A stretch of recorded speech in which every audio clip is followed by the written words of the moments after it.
갈라디아서를 하도록 하겠습니다. 여러분들 77년 만에 뉴스를 보니까 홍콩에서 화재로 해서 8개 동 중에서 7개 동이 타는 거 보셨죠? 막 활활 타오르는데 그게 낮은 층이 아니라 굉장히 고층이었어요. 근데 거기서 사망자가 128명이 나왔고 실종자가 200명가량 나왔대요. 근데 그분들이 거의 다가 누구냐면 나이 드신 어르신들이었다는 거예요. 오래된 아파트 재건축을 하기 위해서 준비를 하고 있었는데, 그러니까 원인이 뭔가를 봤다 보니까 뭐냐면요, 그 아파트 보수할 때 원래 우리는 쇠로 이렇게 하는데 쇠로 해갖고서는 그게 철조망으로 해서 밖에 이렇게 해갖고 튼튼하게 만드는데 비용이 많이 들어간다고 해서 대나무로 한 거죠. 대나무 그걸로 해서 했고, 그 다음에 창문을 스티로폼으로 덮개를 해버린 거예요. 그 다음에 그물망이 그 초록색 플라스틱 뭐 이런 재질이겠죠. 이게 뭐냐면 화재에 가장 약한 3종 세트라는 거예요. 그랬더니 순식간에 바람이 많이 불고 불똥이 어디서 왔는지 모르겠지만 그걸로 인해서 불이 막 비가 내리는 것 같다라는 그 안에서 있었던 사람. 그래서 불 나는 걸 보고 낮 시간인데 그 엄마가 거기에 있는 걸 알고 엄마 전화를 했는데 나오지 마시고 욕실에 들어가서 문 잠고 있어요 그랬는데 그 분이 어떻게 돼 있는지 생사조차 알 수 없다고 하고 6개월 된 아이가 어디 갔는지를 모른다고 하고 소방서도 결혼을 앞뒀는데 순직을 했다라는 거예요. 이런 대참사가 일어나는 걸 보면서 거기서는 사흘 동안 애도 과정이 있었고요. 제가 궁금해서 찾아봤더니 보상도 많이 못 받아요. 돌아가신 분들만 뭐 1,000 얼마 나오고 나머지는 몇백만 원씩 하는데, 아니 집이 그렇게 됐는데 몇백만 원 갖고 그게 될까? 그래서 구호 단체들에서 많이 그곳에 또 도와주는 것을 보게 되었습니다. 저는요 이런 사건을 볼 때마다 제일 먼저 생각나는 게 저들이 고통 가운데 이 세상을 마감을 했잖아요. 내 의지랑 관계없이 내가 지금 죽어야 할 때구나라는 것을 어떻게든지 살아나려고 아둥바둥했는데 죽을 수밖에 없었잖아요. 그 불 속에서 죽었는데 과연 거기서 몇 명이 구원을 받았을까? 제가 제일 마음이 아픈 게 뭐냐면 죽음에 대한 소식을 딱 했을 때 우리가 볼 때는 시점이 뭐냐면 불쌍하다, 안 됐다, 어떻게 그럴 수가 있어. 그렇지만 하늘나라 관점으로 한번 보세요. 저 중에 몇 명이 구원을 받을 수 있을까? 하늘나라에 올 수 있을까? 내가 있는 하나님의 입장에서 좀 봤으면 좋겠어요. 내가 복음을 전하고 저들에게. 그러니까 우리 동기 목사님 중 그 한 분이 홍콩 선교를 하다가 추방당해 갖고 막 오게 돼서 더 이상 복음을 전할 수가 없어요. 홍콩 땅에도. 블랙리스트가 되니까는 갈 수도 없고 간신히 그냥 와서 지금 다른 데서 목회를 하시는데 너무나도 마음이 아픈 거죠. 그 땅에 하나님의 복음이 들어가서 그들이 과연 보세요. 이 땅에서도 불로 인해서 죽었는데 죽었단 말이에요. 그랬는데 지옥에 가서 불구덩에서 죽지 않는 데서 살고 있다면 그 얼마나 마음 아픈 일이냐. 여러분 거기에 한탄하셔야 된다는 거예요. 그런 관점으로 바라봐야 되는데 제가 왜 이런 얘기를 하냐면 오늘 갈라디아서가 바로 바울이 그런 마음을 가지고 갈라디아 교인들에게 얘기하는 거예요. 바울은요 1차 복음을 전도할 때 이 갈라디아 지방이 뭐 루스드라 요 디모데가 살고 있었던 요 지역 1차 전도하는 데를 이렇게 다녔다는 거예요. 그랬는데 그 지역에서 처음으로 복음을 전해서 교회가 세워졌으니까 얼마나 애착이 가겠어요. 그런 사람들이 갑자기 물타기를 하는 거예요. 복음에 양념을 막 치는 거예요. 야 그걸로는 되지 않아. 그걸로 구원 못 받아. 그러면서 자꾸 와갖고서는 이간질시키고 이것도 해라 저것도 해라 이러니까 바울이 너무 화가 난 거예요. 야 너네 변질되면 안 돼.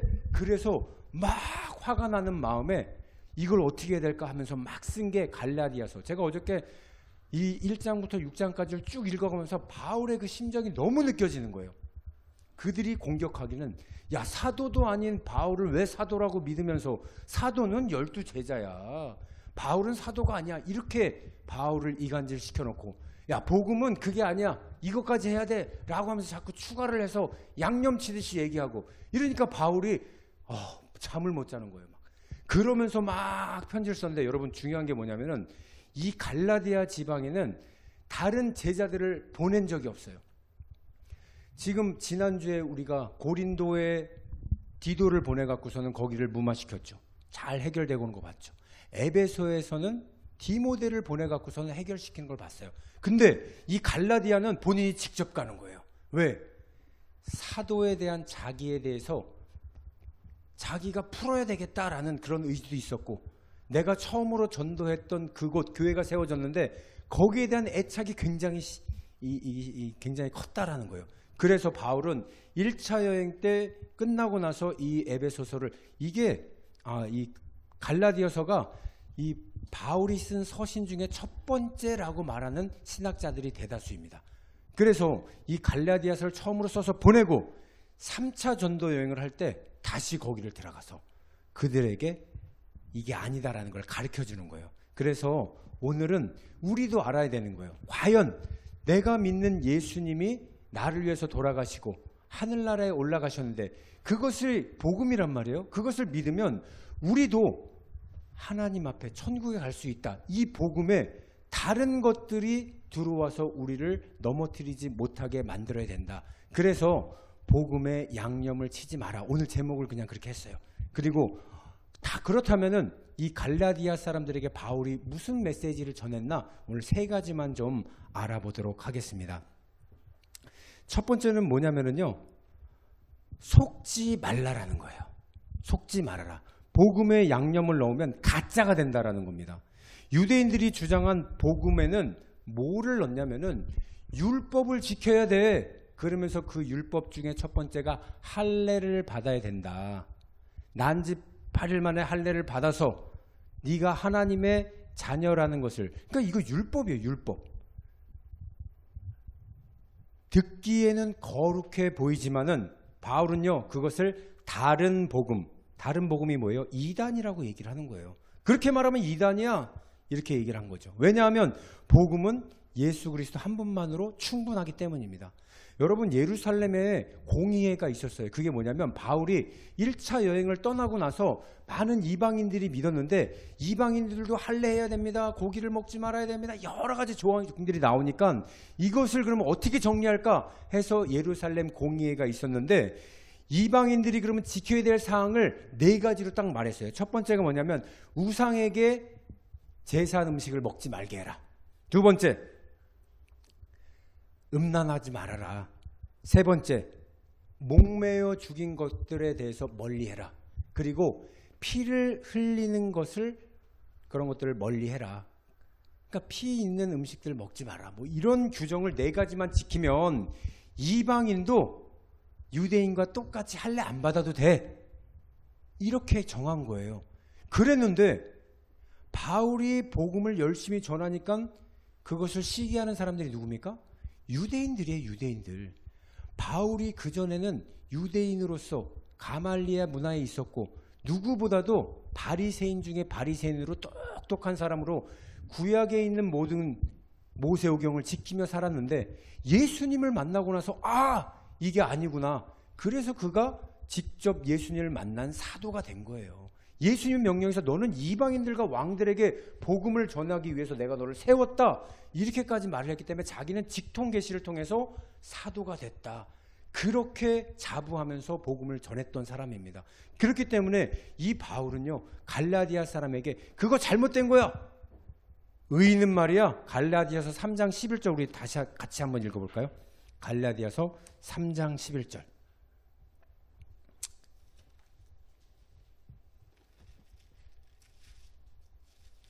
찾으셨나요? 네, 3장 11절 큰 소리로 읽어보겠습니다. 시작. 또 하나님 앞에서 아무도 율법으로 말미암아 의롭게 되지 못할 것이 분명하니 이는 뭐라고요? 의인은 믿음으로 살리라 하였습니다. 아멘. 의인은요 믿음으로 살아가는 거지 율법으로 사는 게 아니라는 것을 지금 얘기해주고 있는 거예요. 그러니까 뭐예요? 할례를 받아야 된다, 음식에 대한 규정을 하고 있다, 이런 것들은 다 이미 예수님이 오시면서 완성이 됐다라는 거예요. 근데 이 갈라디아 사람들이 잘 보세요. 여러분들도 똑같아요. 나는 예수님 한 분이면 구원받는 줄 알았는데 다른 사람들이 와서 야, 너 조금 모자러, 그걸로 해서 구원 못 받아. 이건 뭐예요? 구원에 대한 확신이 없다라는 거예요. 구원에 대한. 예수님만 믿으면 되는데 예수님만 믿어도 정말 내가 구원 받을까? 요거에 대한 확신이 없으니까는 자꾸 뭐라고 얘기하니까 끌려가는 거예요. 내가 구원의 확신이 없으니까 예수님만 충분하지 않는구나. 그래서 바울이 누구의 예를 가르쳐 주냐면 아브라함에 대한 예를 보여주는 것이 나옵니다. 갈라디아서 3장 6절 말씀을 보면은요. 다 같이 한번 읽어보도록 하겠습니다. 3장 6절이에요. 시작. 아브라함이 하나님을 믿음에 그것을 그에게 의로 정하였다 함과 같으니라. 잘 보세요. 아브라함이 할례를 받기 전에 이미 하나님을 믿음으로 그것을 그래 맞다 의로 여겼다라는 거예요. 그렇기 때문에 우리가 율법은 어느까지나 이거를 봐야 되는데 율법은 예수님 오기 전까지예요. 율법은 초등 학문이라고 지금 바울은 이야기하고 있는데 여러분 잘 보세요. 율법을 이제 안 지켜도 돼 이게 아니라 예수님이 오면서 율법은 완성이 됐다라고 얘기를 해요. 그건 뭐냐면 우리가 초등학교를 졸업하면 다시 초등학교를 갑니까? 중학교 가야 되잖아요. 근데 중학교 다니는 애가 다시 초등학교 거를 공부하고 있는 거랑 똑같은 거예요. 그러니까 바울 똑같은 거예요. 야, 율법은 예수님 오고 나서 네가 중학생 됐잖아. 예수님만 믿으면 초등학교 거는 이제 졸업하게 된 거야. 그러니까 더 이상 초등학문에 매여 있지 말아라 된 거예요. 예수님을 믿음으로 율법은 네가 지킨 것이 된 것이다. 이게 완성됐다라는 의미거든요. 근데 지금 뭐를 하고 있냐면 다시 율법을 지키라고 얘기를 하니까 바울이 그건 아니다라는 것을 계속해서 아브라함을 통해서 얘기를 해주고 있는 것입니다. 그래서 진짜가 아니라 가짜 복음을 선택하는 사람들은요 오늘날에도 되게 많아요. 그런다고 너 구원받는 거 아니야. 너가 믿음만 있어서 되는 게 아니라 행함이 있어야 되는데 그 행함이 교회에 가갖고 헌금 많이 해야 돼. 전도 많이 해와야 돼. 말씀 한 50번을 읽어야 돼. 이게 뭐예요? 율법으로 만들고 있는 거예요. 믿음으로 헌금도 하는 거고요. 믿음으로 말씀도 읽는 거고요. 믿음으로 전도도 하는 거예요.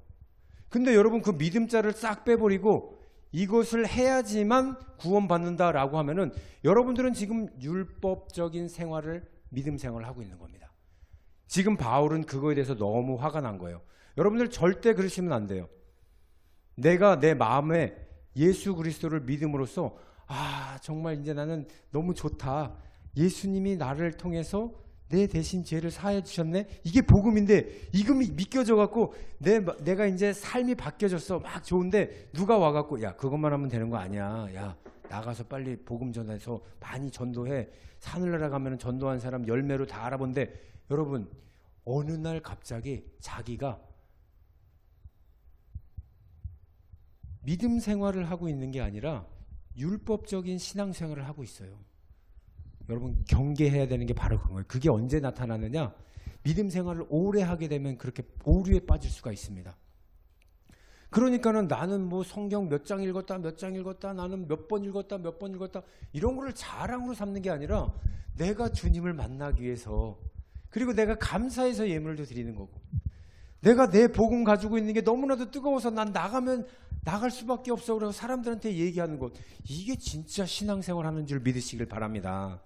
그래서 구원은 이미 이제 완성이 되었는데 의롭다라는 것은 예수님이 우리 공로예요. 예수님의 공로. 예수님이 하신 것 때문에 우리가 그걸 따라가는 물을 통해서 이제 믿음은 더하거나 빼거나 그럴 필요가 없이 하나님의 선물로 우리에게 주신 것입니다. 그래서 오늘 복음 앞에서 더하려고도 하지 말고 그대로 주님 예수 그리스도를 믿는 그 믿음으로 살아가시기를 주님의 이름으로 축원드립니다.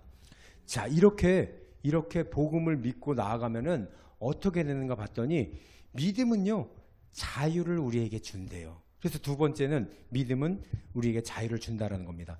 갈라디아서 2장에서 보면은요 베드로에 대해서 나오는데 참 재밌는 게 뭐냐면 베드로가 예수님 수제자였잖아요. 근데 그는요 믿음 안에서 자유를 찾지 못한 장면이 나오는데 그게 어디냐?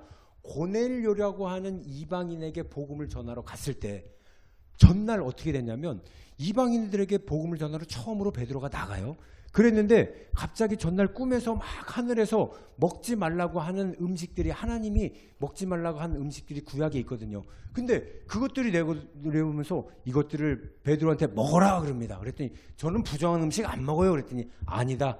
이제 먹어라. 이건 뭐냐면은 예수 그리스도가 온 이후로부터는 이거를 부정하다라고 얘기하지 않는다라는 거예요.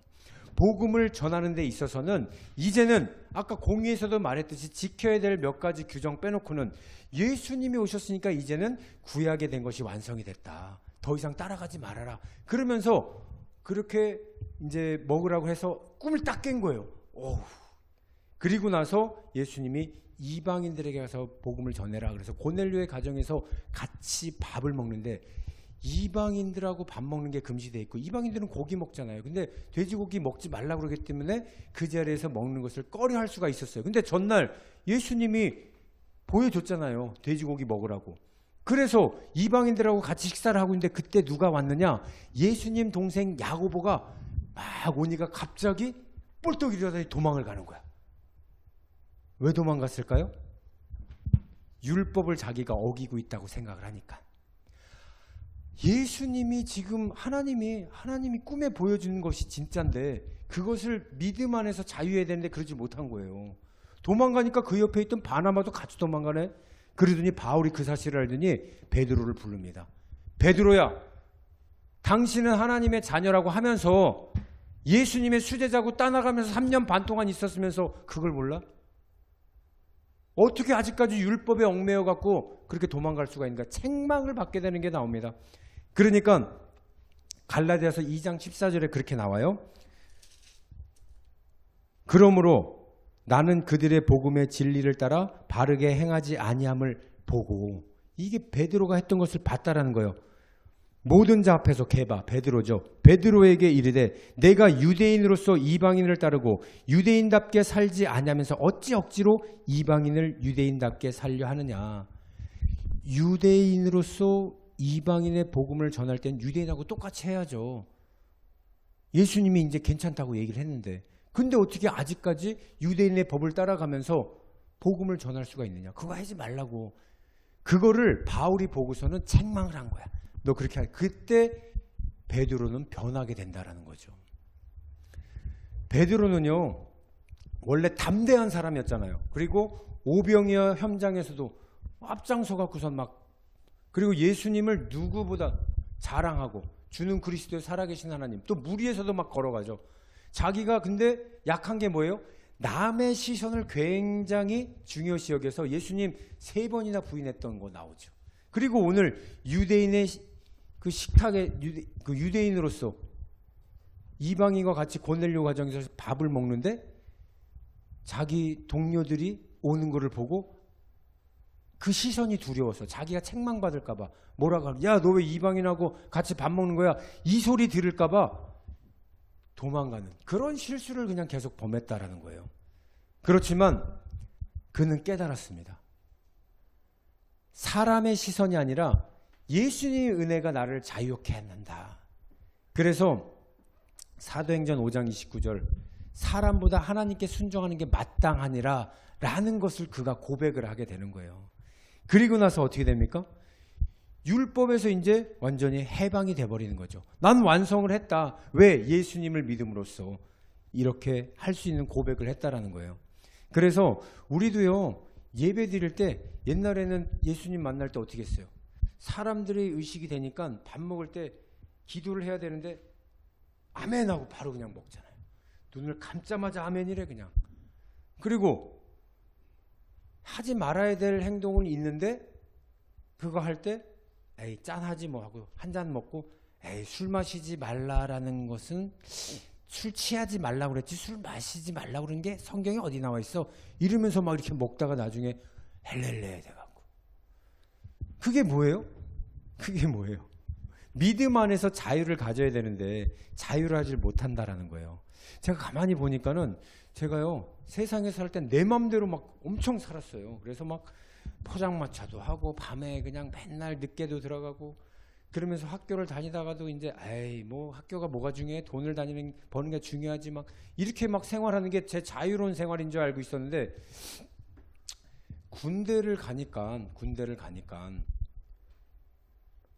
아침에 6시에 일어나 삼시세끼 밥을 아침 점심 저녁 똑같은 때 먹어. 일을 하라고 딱 시켜줘 갖고서는 운동도 막 일하면서 하게 만들어. 저녁이 되면은 9시에 딱 자게 만들어. 그게 몸에 처음에는 안 맞아갖고 얼마나 힘든지 몰라요. 근데 이제 한 1년 지나니까 그렇게 안 하면 힘들어. 벌써 거기에 군인이 됐다라는 거예요. 그래서 믿음도 마찬가지라는 거예요, 여러분. 내가 세상에서 마음껏 살다가 보면은 막 흥청망청 막 이렇게 살 수 있는 게 내가 자유인 줄 알았는데 믿음 안에서 살다 보니까 뭣도 하지 말아야 되고 이건 해야 되고 막 이런 게 많은데 그것들을 하고 살다 보니까 어느새 그게 더 좋아진 거야. 아, 내가 이 생활을 왜 몰랐지? 제가 그랬다니까요. 세상에 반 발자국 놓놓고 하나님 발 반자국 해놓고 이럴 때는 이렇게 살고 이 사람 만날 때는 이렇게 살고 교회 올 때는 막 하고 또 세상에 나가서는 내가 언제 그랬냐는 듯 이렇게.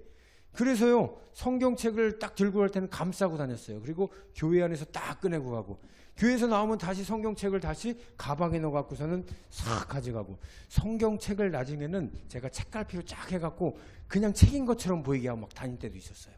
그게 뭐예요? 이중 생활을 했는데 한쪽을 딱 포기하고 났더니 아 이게 진짜 이 좋은 생활을 내가 왜 몰랐지? 그러면서 나중에는 그 양다리 걸쳤던 그 생활을 하는 친구들을 보면서 안타까운 마음이 생긴 거야. 야, 이거 넘어와봐. 야, 너 입장료를 내놓고 왜 놀이동산에 들어오지 못하는 거요? 들어와봐, 여기가 천국이요. 야, 네 몸 얼마나, 야, 술 먹고 맨날 아침에 일어나면은 그 힘든 그거 버텨내면서 또 하루 막 컨디션 먹어가면서 살고 깰말 하면은 또 가서 또 술 마시고 고주망태 되고 뭔가 인생에 있을 것 같았고 계속 찾아보지만 아무것도 못 찾는 그 인생 가운데 살다가 예수님의 말씀을 듣고서는 내가 그거를 버리고 나서 여기서 딱 봤더니 이야 내 몸도 좋고 내 영혼도 좋고 아 이걸 왜 내가 몰랐을까? 이러면서 바뀌어지는 그게 예수 안에서 자유를 느끼는 삶인 줄 믿으시길 바랍니다. 베드로가요 그렇게 자유를 이제 얻게 됐어요. 사람들의 이목이 중요하지가 않다니까요. 제가 옛날에 얘기했잖아요. 친구들이 와갖고 야 너 천안에 내려오더니 왜 우리를 안 만나는 거요? 그래갖고 자기들이 둘이 내려왔어요.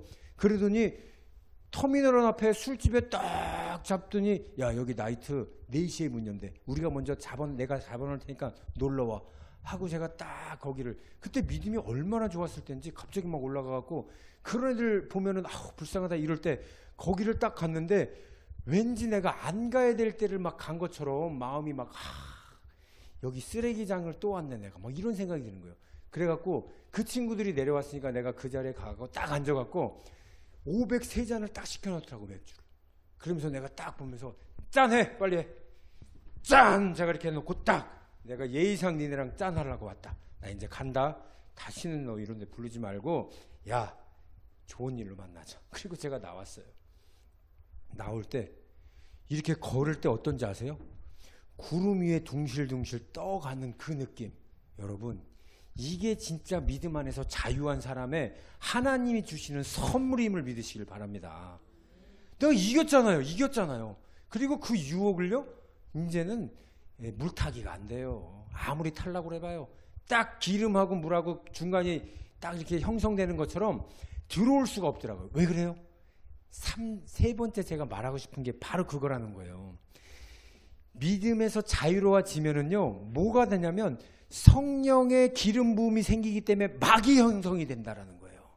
믿음 있는 사람은 뭐가 있어요? 성령을 따라 살게 된다라는 거예요. 성령이 그래갖고 베드로가 성령을 어떻게 받았느냐? 오순절 마가 다락방에 그 마가의 집이 어마어마하게 컸잖아요. 거기서 최후의 만찬 예수님도 했던 그 장소, 거기서 예수님 뭐라고 그랬어요? 내가 가지만 너희들에게 성령을 보내줄 테니 너희들은 깨어 기도하라고 그랬어요. 그랬더니 예수님 올라갈 때 본 사람들은 한 500명 되는 것 같아요. 근데 남아서 기도한 사람들은 120명. 나머지는 어디로 갔냐? 그냥 다 예수님이 갔으니까 끝이야 하라고 생각하고. 근데 예수님 말씀을 믿음으로 믿었던 그 사람들은 오순절 딱 50일 지난 거예요. 갑자기 하늘에서 우르릉쾅쾅 막 이러면서 그냥 불이 막 떨어지는 거죠. 각 사람 머리 위에 막 불이 이렇게 생긴 거예요. 그러더니 이 사람들이, 거기에 있는 사람들이 다 다른 나라 언어로 기도를 하게 되는데, 그때 6월절이라서 사람들이 이 사람들을 보러 왔을 때 이 사람은 아라비아어로 얘기하네, 이 사람은 갈라디아 말로 얘기하네, 이 사람은 페르시아 말로 얘기하네, 이러면서 가르쳐주지도 않는 말을 저들이 왜 하는 거야? 술 먹은 거야? 그랬더니 그게 아니라 방언이 그때 입에 터져서, 그때 베드로가 방언을 받고서는 성령에 충만하게 되더니, 사도행전 2장 14절에 보면 그날에 베드로가 11사도와 함께 서서 소리를 높여 말하되, 그가 숨어서 기도하다가 이제 예수님을 부인했던 장소로 자기가 뛰어나가 버리는 겁니다. 그리고 거기서 서서 사람들한테 나타나더니 너희들이 죽인 그 예수가 하나님의 아들이다 라고 얘기를 하면서 너희들도 회개하고 침례를 받아라. 그날에 3,000명이나 되는 성도들이 다 예수님을 믿어버리는 그 역사가 일어났다라는 겁니다. 할렐루야. 여러분, 억지로 해서 이렇게 나가는 게 아니라 성령의 기름을 받으면은 우리도 오순절에 있었던 그 능력자가 된다라는 거예요. 자연스럽게 복음을 전하는 사람으로 바뀐다라는 거예요. 그래서 한 번 설교했는데 3,000명 오면은, 야, 정말 저도 기도할 때 어쩔 땐 그래요. 하나님, 저는 이제 3년 차인데 3,000명이 안 됐어요. 근데 베드로는 어떻게 그렇게 된 거예요? 저도 막 뜨겁게 기도하면 그렇게 될 수 있나요? 그랬더니 계획이 따로 있다. 여기는 그렇게 해서 되는 데가 아니다. 나를 위한 하나님의 계획이 따로 있으시다라는 걸 자꾸 알려주세요. 그래서 네. 그러니까 여러분들 뭐예요? 성령이 임하게 되면 베드로처럼 뛰어나가서 3,000명씩 이렇게 하는 데도 있고요. 아니면은 복음을 전하러 막 각 지역으로 돌아다니면서 순교하는 사람들도 있고요. 그거 각자 다른 거예요. 은사가 다르잖아요. 그래서 베드로에게 임한 성령 기름 부음이 두려움에서 뭘로 바뀌었어요? 용기 있는 자로 바뀌고, 주저하고 있다가 담대함으로 바뀌고. 그래서 바울이 말한 성령의 열매도 여기서 지금 갈라디아에서 나오는 거예요. 갈라디아서 5장 22, 23절 한번 같이 볼까요? 5장 22, 23절. 성령을 받게 되면 나타나는 것들이 있는데 그것이 9가지라고 합니다. 우리 같이 한번 읽어보도록 하겠습니다. 갈라디아서 5장 22, 23절 시작. 오직 성령의 열매는 사랑과 희락과 화평과 오래 참음과 자비와 양성과 충성과 온유와 절제니 이 같은 것을 금지할 법이 없느니라. 아멘. 성령이 임하면요, 이런 9가지 열매들이 나에게 나타나서 이것을 금지할 수가 없다라는 거예요. 그러니까 드러나서 밖으로 새어 나가는다, 이런 얘기죠. 그래서 우리 보면은요, 우리를 새롭게 만드시는 주님을 여러분 기대하시기를 바랍니다. 오늘 잘 보세요. 갈라디아인들이 예수님 말고 다른 율법을 지키려고 하니까 바울이 엄청 화나서 그것을 갖고 얘기를 해준 거예요. 그리고 자기가 사도가 아니라고 말한 거에 대해서 증명을 하러 갔던 겁니다. 그래서 갈라디아 사람들에게 이 편지를 보내주고 나서 바울이 그것을 가서 거기를 다시 복음화로 만드는데 기꺼이 본인이 갔다라는 거예요. 여러분, 만약에 여러분들에게 전도한 한 사람이 있는데 그가 다른 사람들한테 이상한 말을 들어서 신천지로 갔거나 다른 데로 갔거나 막 그러면 여러분은 어떻겠어요? 당장 달려가서 그에게 얘기하잖아요. 야, 그거 아닌데. 얼마나 마음이 안타깝겠어요. 저도 마찬가지예요. 제가 전도한 사람이 신앙생활 잘하고 있으면 너무 좋아. 막 이야, 엄청 잘하고 있네. 야, 복음 잘 받아들였다. 신학교까지 가서 막 주의종까지 된다 그러면 이야, 잘했다. 제가요, 그 얘기했나요? 그 신학교를 보냈는데 우리 목원이 신학교를 갔어요. 근데 학교 다닐 때 학창 시절에는 여자인데도 불구하고 일진이었단 말이에요. 그 얘기 하지 말라고 그러는데 오늘만 딱 한 번 더 할게요. 그래서 엄청 잘 나갔는데 나중에 아기를 낳고 보니까 자기가 그런 거에 대해서 많이 회개를 하더라고. 그래서 제가 뭐라고 그랬냐면, 하나님은 그런 경험을 통해서 그런 사람들에게 복음을 전하기를 집사님을 통해서 원합니다. 신학교 가셔서 공부 한번 해보세요. 그렇게 하려다가 나중에 신학교를 갔는데 얼마 전에 졸업한다고, 목사님 이제 드디어 졸업해요. 그것까지 제가 얘기해줬죠. 졸업해서 고맙다고 해서 저랑 같이 만나갖고 같이 장소를 잡아서 같이 식사를 했어요. 그리고 하고 지난주에 또 연락이 왔어요. 목사님 상담할 게 있어요.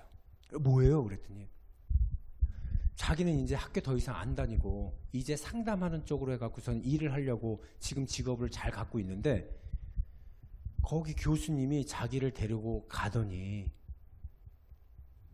원서비도 내주고 책도 주면서 당신은 이 진흙 속에 있는 진주다.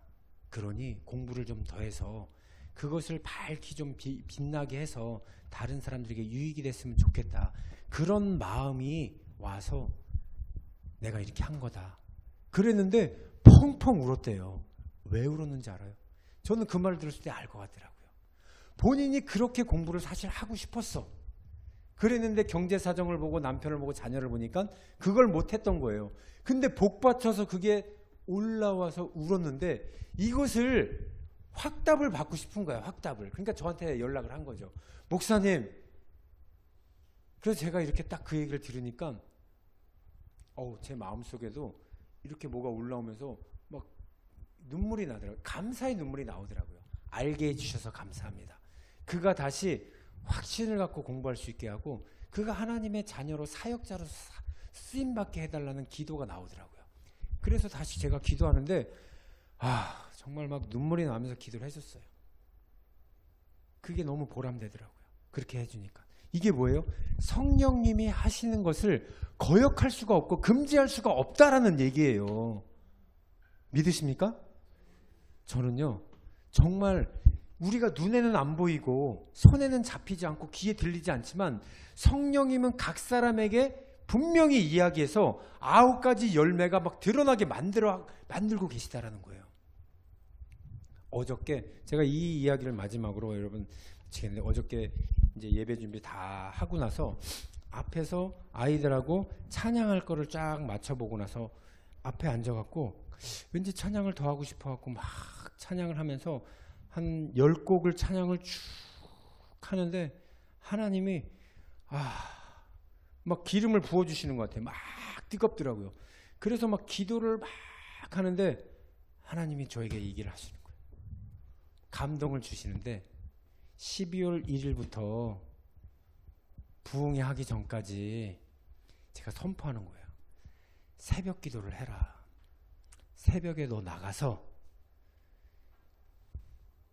이곳에 올 영혼들을 위해서 준비를 해라 그러시더라고요. 하나님, 제가 저녁 기도한다고 그래서 사모가 아침에 나오고 제가 저녁에 나와서 하잖아요. 그랬더니 그게 아니래요. 새벽에 나와서 내가 너에게 보내줄 양들이 있는데 그 양들을 위해서 네가 준비를 해라.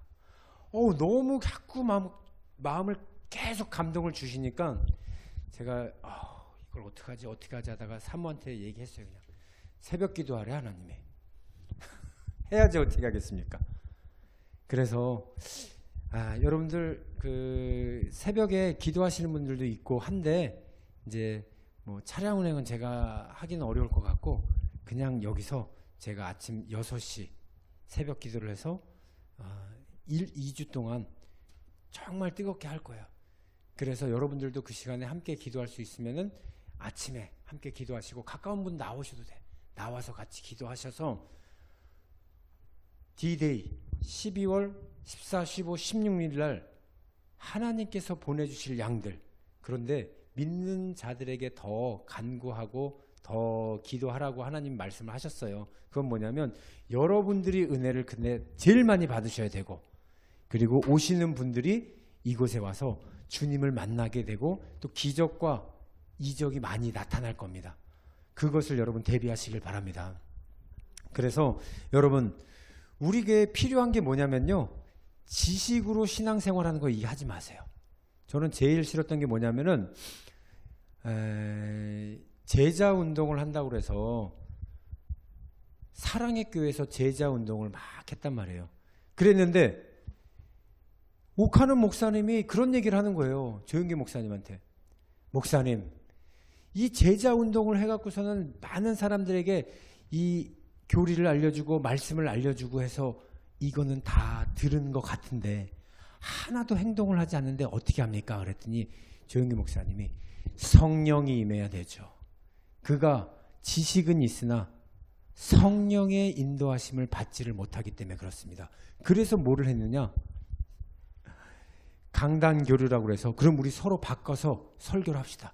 그래서 조영기 목사님은 성령운동을 위해서 사랑의 교회 가서 복음을 전하셨고, 조영기 목사님도 마찬가지예요. 우리 교인들은 뜨거워서 막 일어날 땐 일어나는데 그게 갑자기 훅 꺼질 때가 있어요. 이거 어떻게 해야 됩니까? 그거는 제자 운동을 해서 말씀을 더 알려주면 됩니다. 그래서 서로 강단교류를 했다라는 거예요. 저는 그게 너무나도 맞는 것 같아서 제가 논문 쓸 때 그거를 하려고 그랬어요. 근데 한계가 있더라고요. 성령 운동을 하는 오순절 교단과 말씀 운동만 하고 있는 장로교가 합해지지 않는 건 서로만의 교리가 있더라고요. 교리가. 왜냐하면 나는 이미 구원을 받았어 라고 하는 그게 있기 때문에 더 이상 성령을 원하지 않아요. 그리고 여기는 성령의 불이 뜨거워져서 성령만 받으면 되지 내가 왜 말씀대로만 살아가면 되는 거지 하면서 더 이상 깊게 알려고 하지 않는 이런 이 단단한 벽을 허물기가 어렵더라는 거예요. 그래서 제가 이 교수님들하고 상의를 하다가 제가 그 논문을 쓰려다가 포기를 했어요. 이게 들어가기는 쉽수가 어렵더라고요. 근데 제가 목회만큼은 그렇게 하려고 그러는 거예요. 말씀을 알아가면서 또 성령까지 받으면 끈기가 있고 뜨거워지는 것까지 같이 목회에서 이루어지지 않을까. 여러분 그렇게 될 줄 믿습니다. 네, 그래서 우리 오늘 성령님 기름 부어 주옵소서. 이 복음에 다른 것 들어오지 않게 성령으로 막을 만들어 주셔서 우리가 믿음 안에서 자유할 수 있게 도와주옵소서. 그것을 갖고 저와 여러분들이 진짜 양념치지 않는 곰국과 같은 그런 신앙생활을 해나가시기를 주님의 이름으로 축원드립니다. 네, 이 시간에 우리 함께 기도하시겠습니다.